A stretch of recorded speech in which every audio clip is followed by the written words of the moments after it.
নমস্কার, কেমন আছেন সবাই? Good afternoon. তো আমার এই ছোট্ট চ্যানেলে আপনাদের সবাইকে স্বাগত।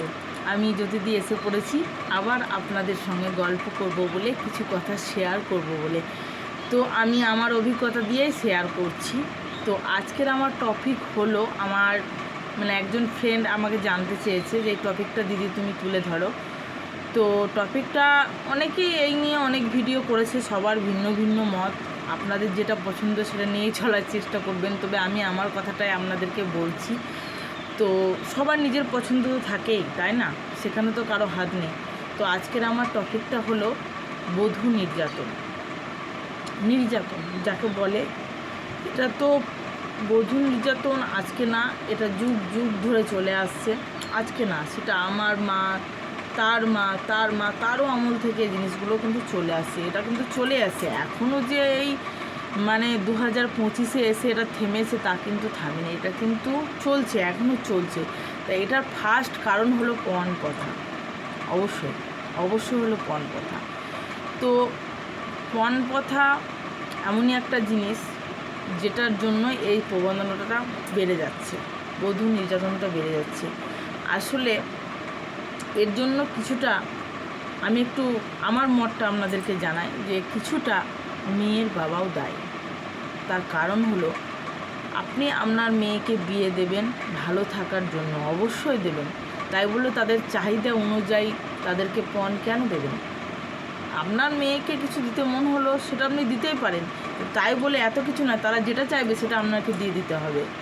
কারণ ওরা তো পঙ্গু, ওরা তো ইনকাম করতে পারে না। ওই জন্য ওরা হাঁ করে বসে থাকে মেয়ের বাবার কাছ থেকে কিছু নেব বলে। আর যখন আপনি দিতে থাকবেন, ওরা পেতে থাকবে, ওদের লোভ লালসাটা আরও বেড়ে যাবে, ওদের কাজ করার ক্ষমতাটা কমে যাবে, আর ওরা চাইবে আরও কিছু পাওয়ার জন্য। যখন পাবে না, তখন আপনার মেয়ে অত্যাচারিত হবে।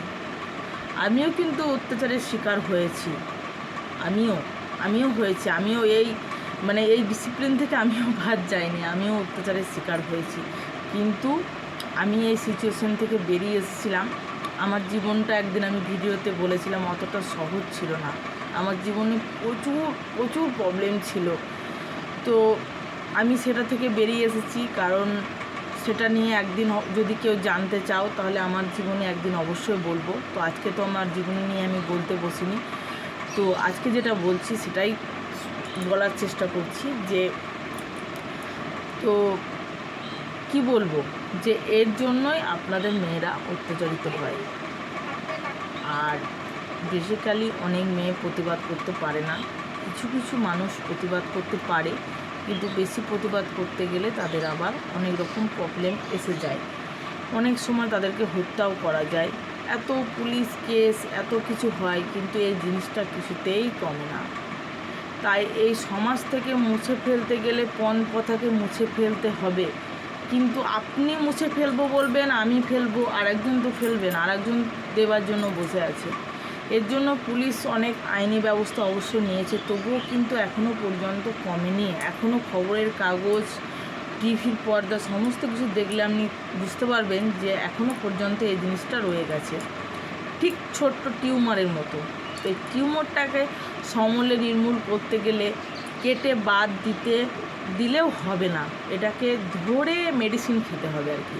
কেটে বাদ দিলে কী হয় জানেন তো? আমি আবার মেডিকেলের লোক, তো কেটে বাদ দিলে অনেক সময় অনেক ডাক্তারের কাছে ভুলচুক হয়ে যায়, সবাই ইচ্ছে করে না, হয়তো কোনো একটা ইনফেকশন থেকে যায়, কিংবা সেই পেশেন্টটা ঠিকমতো সেই জায়গাটার যত্নআত্তি করে না, তার ফলে কিন্তু বছর দুয়েক পর আবার টিউমার হয়। তাহলে সেটাকে সমূলে, যখন টিউমারটা ছোট আকারে ধরা দেয়, তখন ডাক্তার সাজেস্ট করে যে ভালোভাবে মেডিসিন খেয়ে দেখার। তো তার জন্য আমাদের সমাজকে পুরো মেডিসিন খেয়ে নির্মূল করতে হবে। আমাদের মন আগে পরিষ্কার করতে হবে। তো আমারও একটা ছেলে আছে, আমিও একদিন অবশ্যই শাশুড়ি মা হব, আমারও ছেলের বউ আসবে। তো আমাদেরকে মনে রাখতে হবে যে আমরা পণ নেব না এবং পণ দেবও না। আর আমরা পরের কাছ থেকে কেন নেব? কেন? আমরা কি ভিখারি? আমাদের যেটা আছে সেটাই থাক না।